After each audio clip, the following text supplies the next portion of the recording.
नमस्कार मित्रांनो, तुमचं स्वागत आहे आपल्याच स्पर्धा विश्व या यूट्यूब चॅनलवर. तर मित्रांनो, महाराष्ट्राच्या इतिहासातील हे जे काही घराणे आहेत ते या पोलीस, वनरक्षक, तलाठी, ग्रामसेवक या परीक्षांच्या दृष्टीने अतिशय महत्त्वाचे आहेत, कारण यावर परीक्षेमध्ये प्रश्न विचारले गेलेले आहेत. त्यामुळे हा व्हिडिओ तुमच्यासाठी खूप महत्त्वाचा आहे मित्रांनो. तर व्हिडिओ शेवटपर्यंत बघा. तर चला मित्रांनो, व्हिडिओला सुरुवात करूया. सातवाहन कालखंड इसवी सन पूर्व 230 ते इसवी सन 230 असा हा सातवाहनाचा कालखंड आहे. मौर्य साम्राज्याच्या ऱ्हासानंतर उत्तर भारतात शुंग आणि कण्वांचे वर्चस्व निर्माण झाले. याचवेळी महाराष्ट्रात सातवाहन घराण्याचा उगम झाला. सातवाहनांनी राजकीय स्थैर्य, उत्कृष्ट प्रशासन, धार्मिक सहिष्णुता व व्यापारास चालना दिल्याने सुस्थिर शासन निर्माण केले. त्यामुळे कला, स्थापत्य व साहित्यामध्येही भरभराट झाली. सातवाहनाच्या 30 राजांनी इसवी सन पूर्व 230 ते इसवी सन 230 असे एकूण 460 वर्ष महाराष्ट्रावर राज्य केले. जागतिक नकाशावर महाराष्ट्रात सर्वप्रथम दर्शवणारे व महत्त्व प्राप्त करून देणारे सातवाहन हेच पहिले महाराष्ट्रातील राजघराणे होय. सातवाहनांचे मूळ स्थान व कालखंड. सातवाहनांच्या मूळ स्थानाविषयी विद्वानांमध्ये एकमत नाही. काही इतिहासकारांच्या मते ते मूळचे आंध्र प्रदेशचे आहेत, तर डॉक्टर मिराशीच्या मताप्रमाणे सातवाहनांचा मूळ प्रदेश विदर्भ होय. उपलब्ध ऐतिहासिक साधनावरून सातवाहनांचे मूळ स्थान महाराष्ट्र असून ते पैठण ही त्यांची राजधानी होय. सातवाहनांच्या इतिहासाची साधने. सातवाहन कालखंडाचा इतिहास जाणून घेण्यासाठी कोल्हापूर, पैठण, कराड, नाशिक, भोकरदन येथील पुरातत्वीय उत्खननांचा उपयोग होतो. तसेच उत्खननातून सापडलेल्या नाण्यांद्वारेही यांचा इतिहास समजण्यास मदत होते. याचप्रमाणे कारले, भाजे, बेडसे, पितळखोरे, अजंठा, कान्हेरी येथील लेणी, चैत्यस्तूप, विहार व शिलालेख इत्यादीच्या अवशेषांद्वारेही सातवाहनांच्या इतिहासावर प्रकाश पडतो. गुन्हाड्याची बृहत कथा, राजा हाल याचा गाथा सप्तशती इत्यादी साहित्यातून व परकीय प्रवाशांच्या प्रवास वर्णनावरून सातवाहनांची माहिती मिळते. सातवाहन राजवंशातील प्रमुख राजे. 1. सिमुक. तर सिमुक जो आहे तो हा सातवाहन राजवंशाचा संस्थापक होय. राजा सिमुकने शेवटचा कण्व राजा सुशर्मा याला ठार केले आणि आपली सत्ता प्रस्थापित केली. याने विदर्भ आणि विदिशा जिंकून घेतले व स्वतःला दक्षिणपती असे बिरुद धारण केले. 2. सातकर्णी प्रथम. मौर्य साम्राज्याच्या ऱ्हासानंतर उत्तर भारतात शुंग आणि कण्वांचे वर्चस्व निर्माण झाले. राजा कृष्णच्या नंतर सिमुकचा मुलगा सातकर्णी याला स्वराज्य मिळाले. सातकर्णी प्रथम व त्याची राणी नागनिका यांची प्रतिमा जुन्नरच्या प्रतिमा मालिकेत कोरल्याचे पुरावे मिळतात. हा पराक्रमी व मुत्सद्दी राजा होता. याने कलिंग नरेश खारवेलचा पराभव केला. हा वैदिक धर्माचा कट्टर पुरस्कर्ता होता. त्याने आपल्या हयातीत 2 अश्वमेध यज्ञ व 1 राजसूय यज्ञ केल्याचे पुरावे आहेत. प्रथम सातकर्णीच्या शौर्यामुळे व राजवंशातील सर्व राजे आपल्या नावासमोर सातवाहन असा शब्दप्रयोग न करता सातकर्णी असाच प्रयोग करू लागले. यानंतर सुमारे 1 शतक सातवाहनांच्या वाढत्या सत्तेला व सामर्थ्याला पायबंद बसला.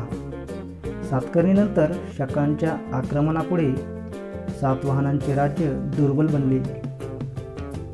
3. राजा हाल. या सातवाहन राजाबद्दल फक्त वाङ्मयीन साधनांच्या आधारे माहिती मिळते.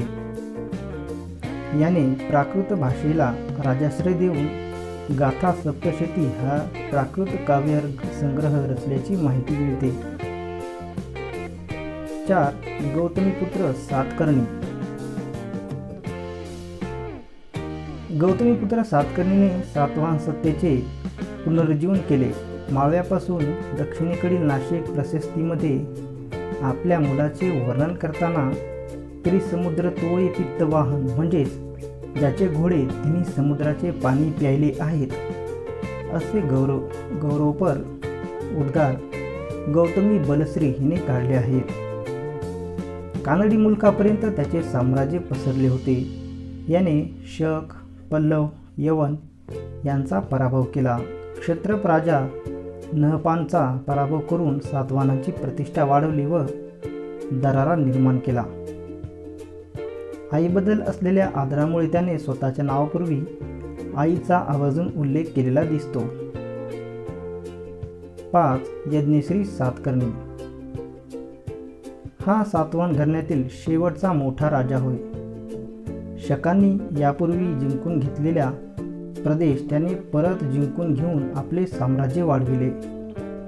जहाजाचे चित्र असलेल्या त्याच्या काही नाण्यांवरून त्यांचे आरमार व व्यापाराविषयी माहिती मिळते. शकांची आक्रमणे, सततची युद्धे, विशाल साम्राज्य, दुर्बल वारसदार या कारणामुळे सातवाहन सत्तेचा ऱ्हास झाला. सातवाहनकालीन आर्थिक स्थिती.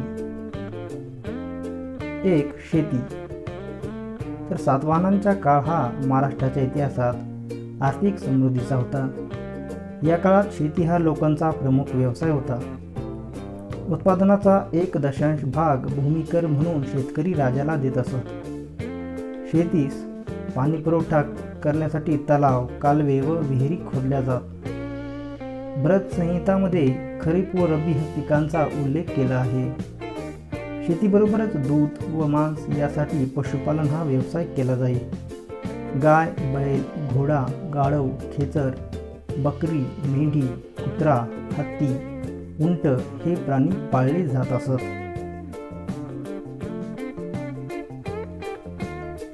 2. उद्योगधंदे. वस्त्रोद्योग हा या काळातील महत्त्वाचा उद्योग होय. साधे, तलम, मलमली, रेशमी असे वस्त्रांचे उत्पादन या काळात घेतले जाई. सोने, चांदी, पितळ, लोखंड या धातूंचा दागिने, मूर्ती, कृषी अवजारे, घरगुती वस्तू बनवण्यासाठी वापर केला जाई.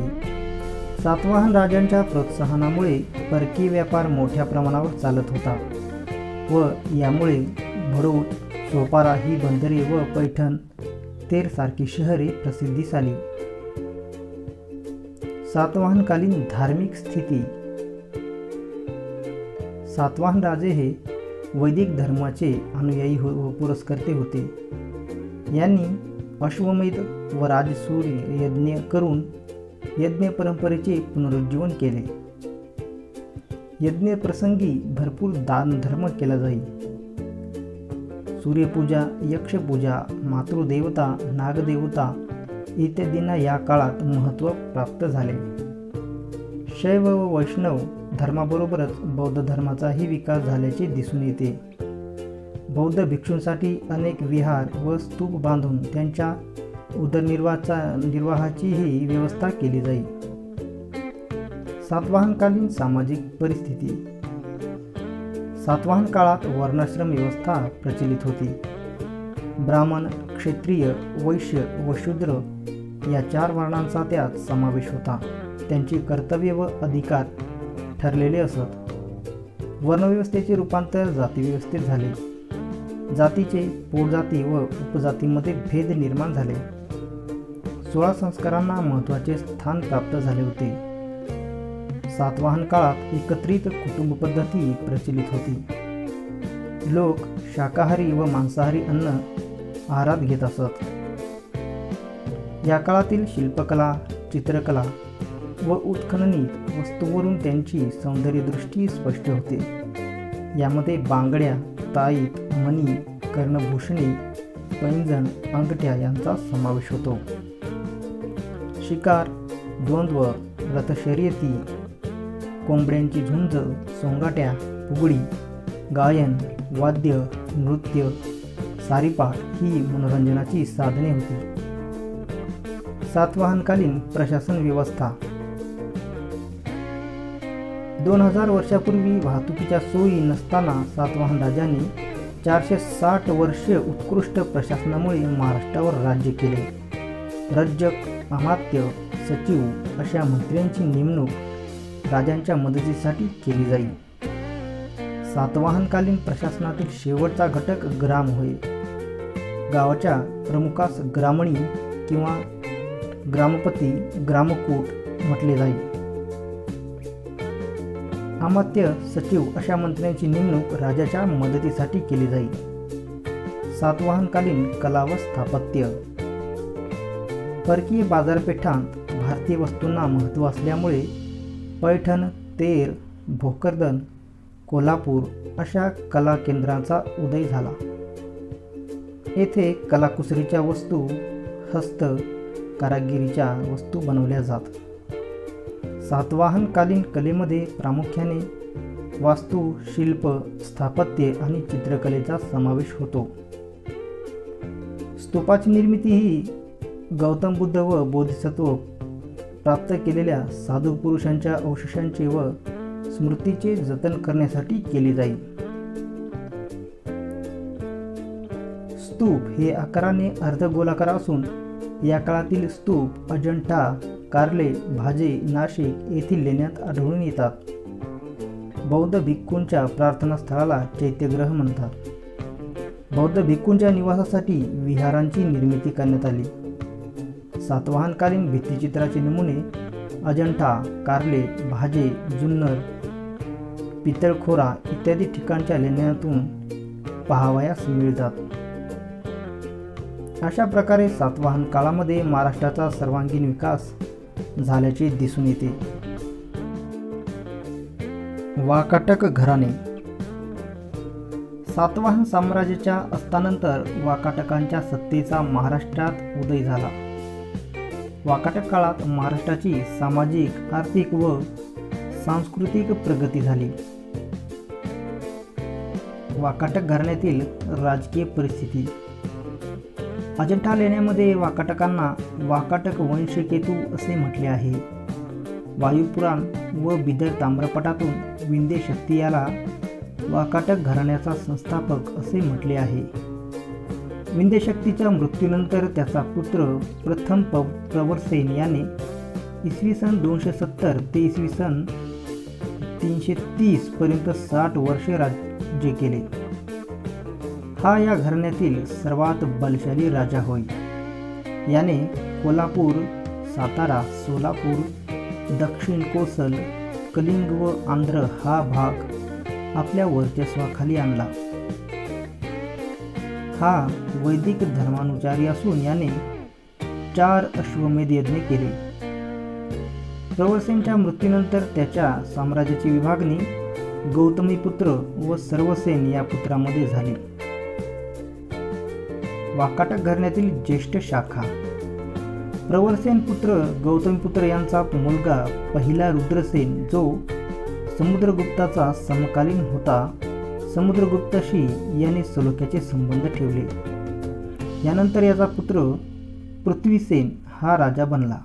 त्याने आपला मुलगा दुसरा रुद्रसेनचा विवाह दुसरा चंद्रगुप्तची कन्या प्रभावती गुप्तशी केला व राजधानी नागपूरजवळ नंदीवर्धन येथे आणली.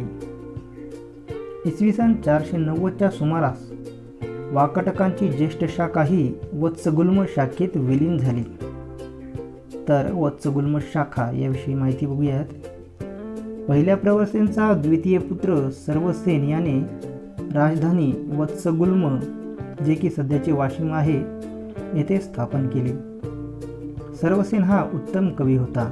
त्याने धर्म महाराज ही उपाधी घेतली व हरिविजय या प्राकृत काव्याची रचना केली.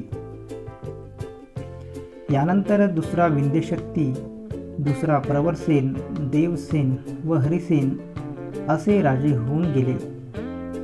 इसवी सन 550च्या सुमारास मशपतीच्या कलचुरींनी वाकाटकांच्या विदर्भात आपले राज्य स्थापन केल्याने या सत्तेचा ऱ्हास झाला. वाकाटकांचे योगदान. वाकाटक राजे हे साहित्य, विद्या व कलेचे भोगते व आश्रयदाते होते. हिंदू धर्म आणि संस्कृती यांचे रक्षण करण्याची जबाबदारी यांनी पार पाडली. धार्मिकदृष्ट्या सहिष्णू असल्याने यांनी या काळात सर्वच धर्मांचा विकास केला. वंशपरंपरागत राजकीय सत्ता असूनही यांनी सत्तेचा अनियंत्रित वापर केला नाही. योग्य लष्कर व प्रशासनाद्वारे यांनी आपला साम्राज्य विस्तार व सुस्थिरता टिकवण्याचे काम केले. जमीन महसूल, आयात निर्यात कर, मांडलिक राजांकडून येणारी खंडणी व राजकीय स्थिरतेमुळे या काळात आर्थिक प्रगती झाल्याचे दिसून येते. कवी कालिदासाचे अनेक वर्षे वाकाटकाकडे वास्तव्य असल्याने त्यांनी मेघदूतची रचना केली. वाकाटक राजांनी कवी व विद्वानांना राजाश्रय दिला. थोडक्यात वाकाटकाचा काळ हा महाराष्ट्रातील सामाजिक, राजकीय, आर्थिक, धार्मिक आणि सांस्कृतिक वैभवाचा काळ म्हणून ओळखला जातो.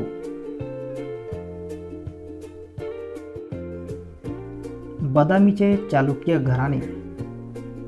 वाकाटकानंतर महाराष्ट्रामध्ये चालुक्य घराण्याची सत्ता प्रस्थापित झाली.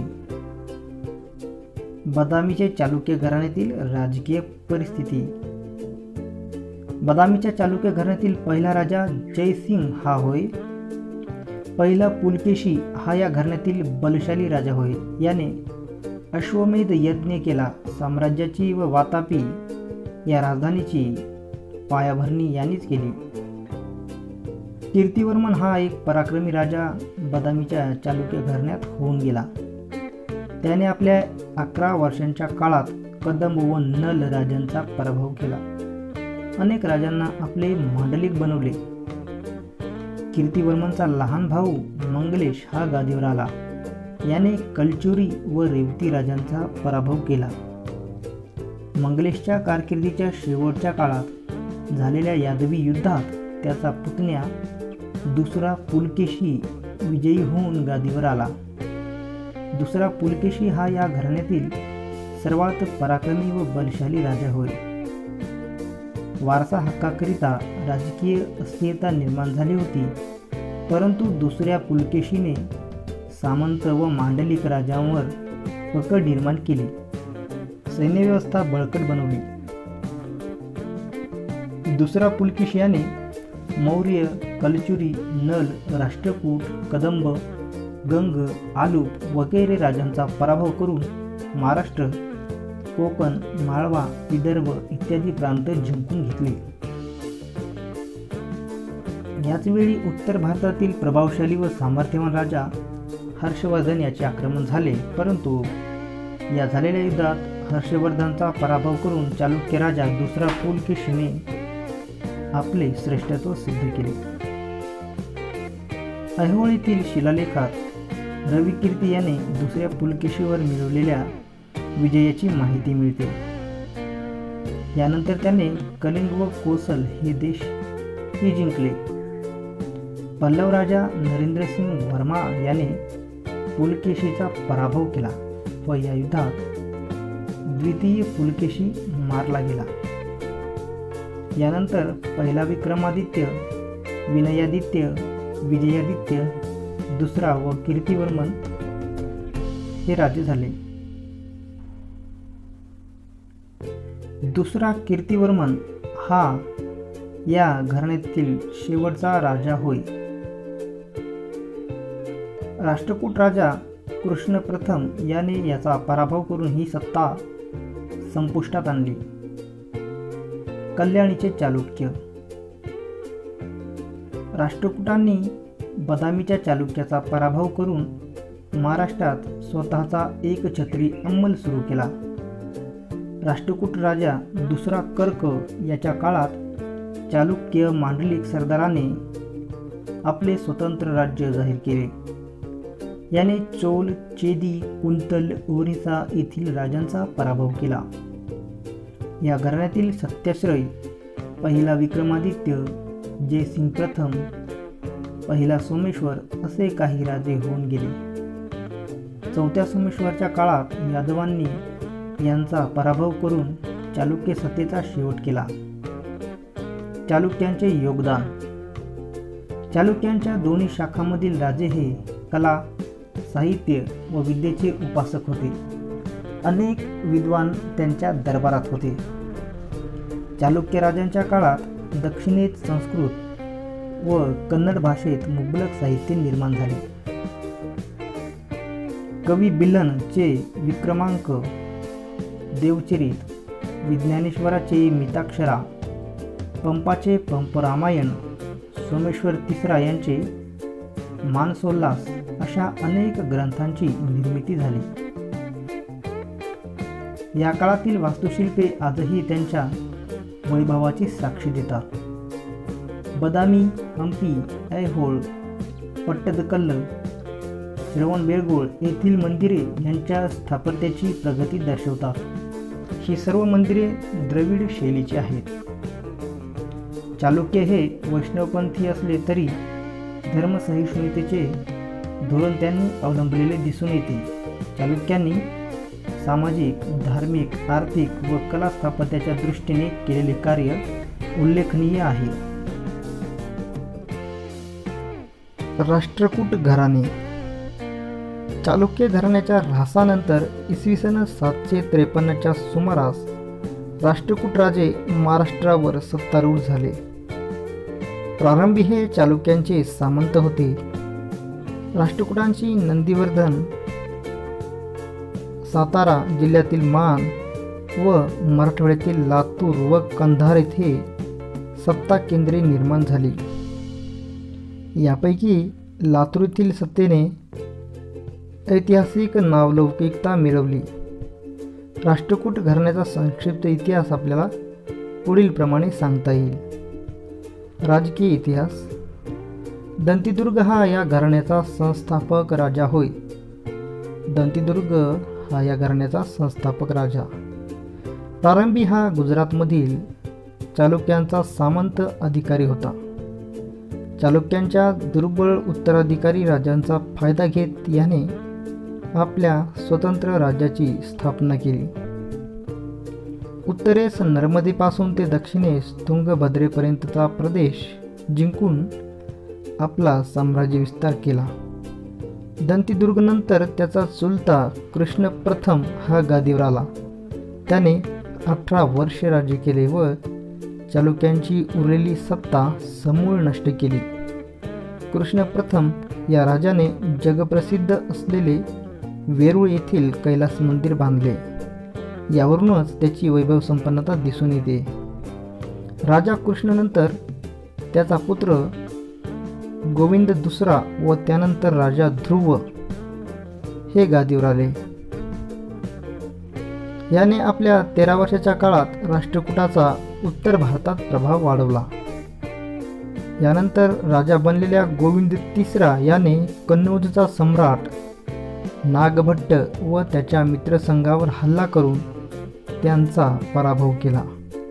त्याने उत्तर भारतातील अनेक राजांना मांडलिक बनवून त्यांच्याकडून खंडण्या वसूल केल्या। अमोघ वर्ष हा एक साहित्यिक व शांतताप्रिय राष्ट्रकूट राजा होऊन गेला। त्याने रत्नमालिका व कविराज मार्ग या ग्रंथाची रचना केली। राजा कर्क हा राष्ट्रकूटांचा शेवटचा राजा होय। कल्याणीचे चालुक्य व परमारांनी केलेल्या आक्रमणामुळे राष्ट्रकूटांच्या सत्तेचा ऱ्हास झाला। आर्थिक जीवन। तर राष्ट्रकूट घराण्यातील शेती हा या काळातील प्रमुख व्यवसाय होता। भूमी ही राजाच्या मालकीची असे।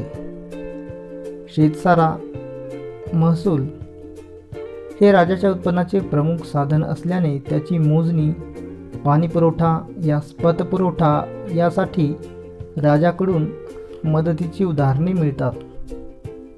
कापूस, गूळ, कापड, मातीची भांडी, धातूच्या वस्तू अशा अनेक गोष्टींचा व्यापार केला जाई। या काळात अंतर्गत व परकीय व्यापारात भरभराट झाल्याचे दिसून येते. धार्मिक परिस्थिती.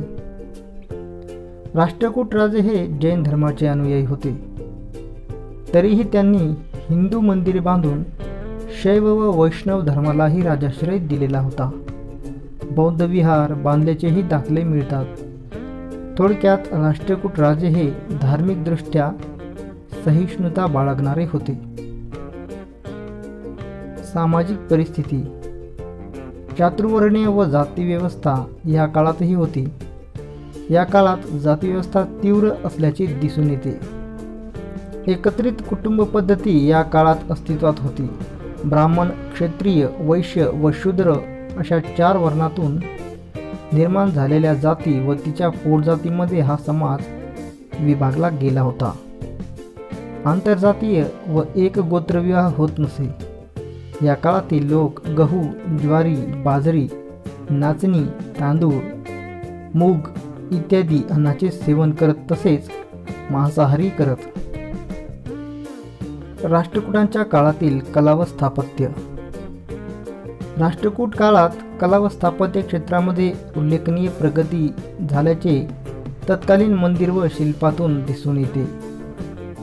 वेरूळचे कैलास लेणे हे एकाश्म दगडात कोरलेले व जगप्रसिद्ध असलेले मोठे लेणे होय.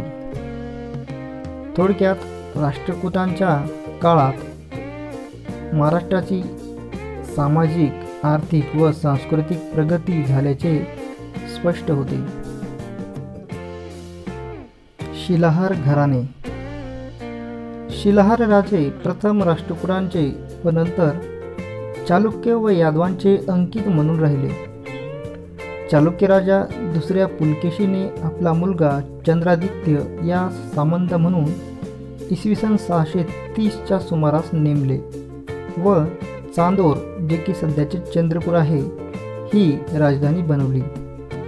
इसवी सन 765च्या सुमारास राष्ट्रकूट राजा कृष्ण प्रथमने हा भाग जिंकून शिलाहारांना येथील सामंत म्हणून नेमले.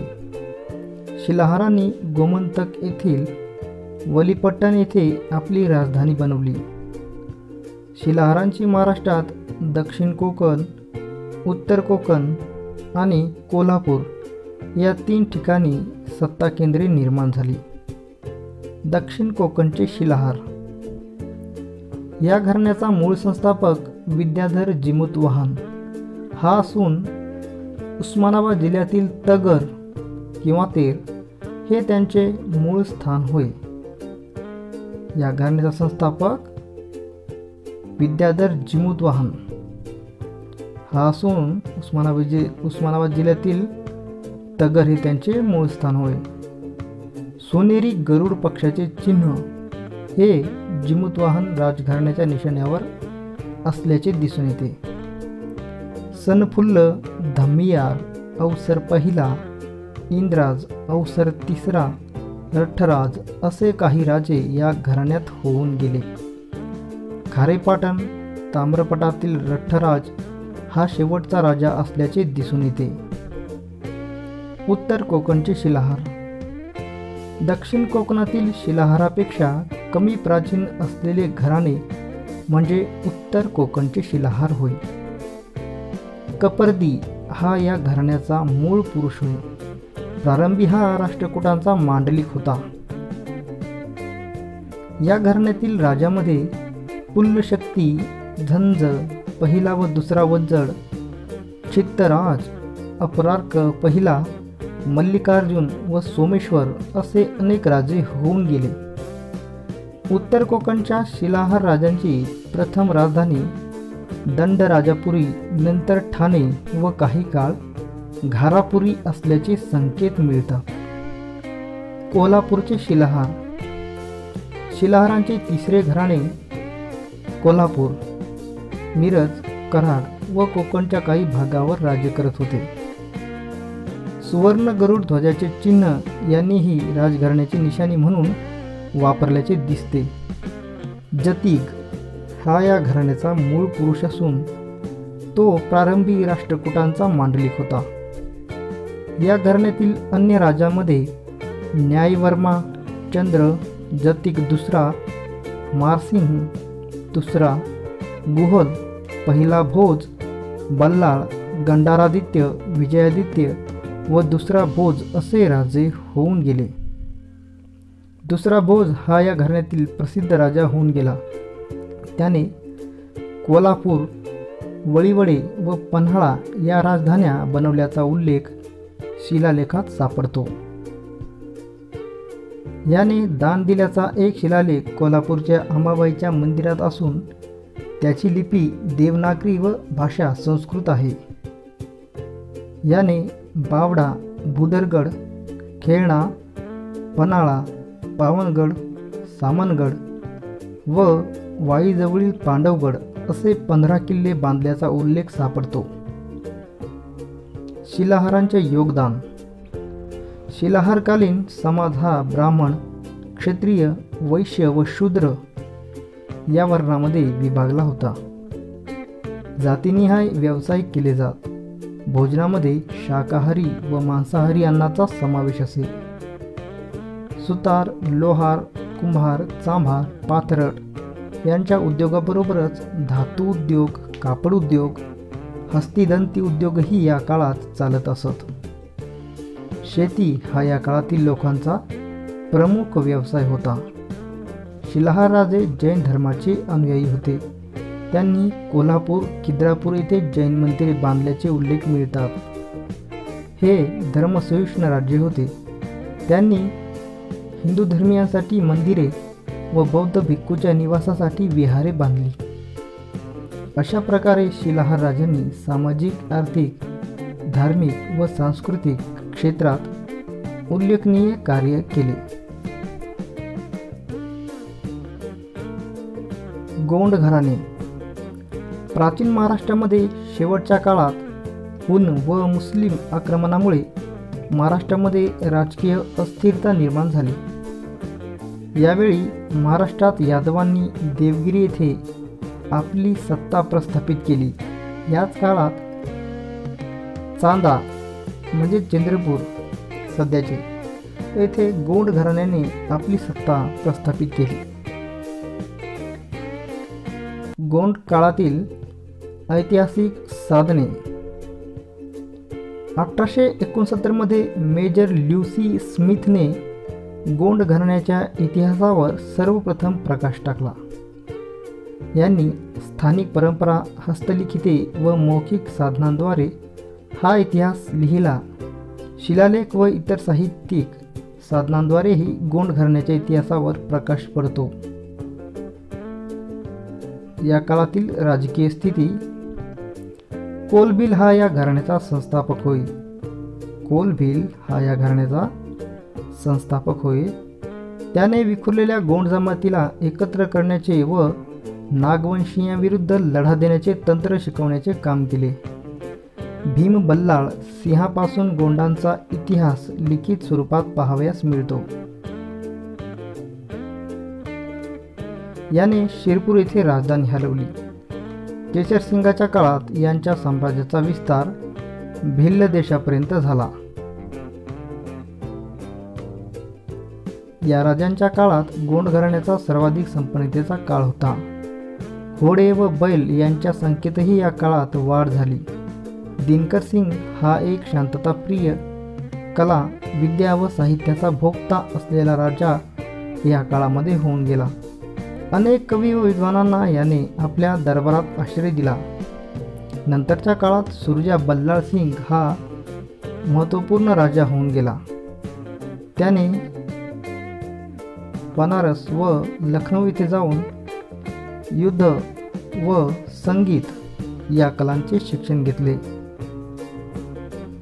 खांडक्या बल्लाळशाहने 1437 ते 1462 पर्यंत राज्य केले. हा त्वचारोगाने त्रासला होता. पत्नीच्या सल्ल्याने बल्लाळपूर येथे तो किल्ला बांधून राहू लागला व राजधानीचे शिरपूरहून बल्लाळपूर येथे स्थलांतर केले. तसेच याने अचलेश्वराचे मंदिर बांधले. गादीवर आलेल्या हिरशाह याने मंदिराच्या तटबंदीचे काम पूर्ण केले. याने जंगले स्वच्छ करून जनतेला राहण्यासाठी वस्तीची सोय करून दिली. कृष्णशाह, बीरशाह, गोविंदशाह, हिराई, रामशाह, नीलकंठशाह असे राजे या काळामध्ये होऊन गेले. नीलकंठशाहच्या काळात चांदा प्रांतावर रघुजी भोसलेचे आक्रमण झाले व त्याला रघुजी भोसल्यांनी कैद केले. कैदेतच त्याचा मृत्यू झाला व नागपूरच्या रघुजी भोसलेच्या प्रदेशात हा भाग समाविष्ट करण्यात आला. गोंड घराण्याचे योगदान. 62 गोंड राजांनी अनेक शतके महाराष्ट्रातील नागपूर, चंद्रपूर या प्रदेशांवर राज्य केले. गोंडराजे हे कला, साहित्य व विद्येचे भोक्ते होते. त्यांनी आदिवासी जमातीतील लोकांना संघटित केले, त्यांना लष्करी प्रशिक्षण दिले तसेच त्यांचा विकास घडवून आणला. एकंदरीत आदिवासी समाजाला इतिहासात स्थान मिळवून देण्याचे काम गोंडांनी केले. म्हणूनच यांच्या वैभवशाली कालखंडाची नोंद इतिहासात घेणे आवश्यक ठरते.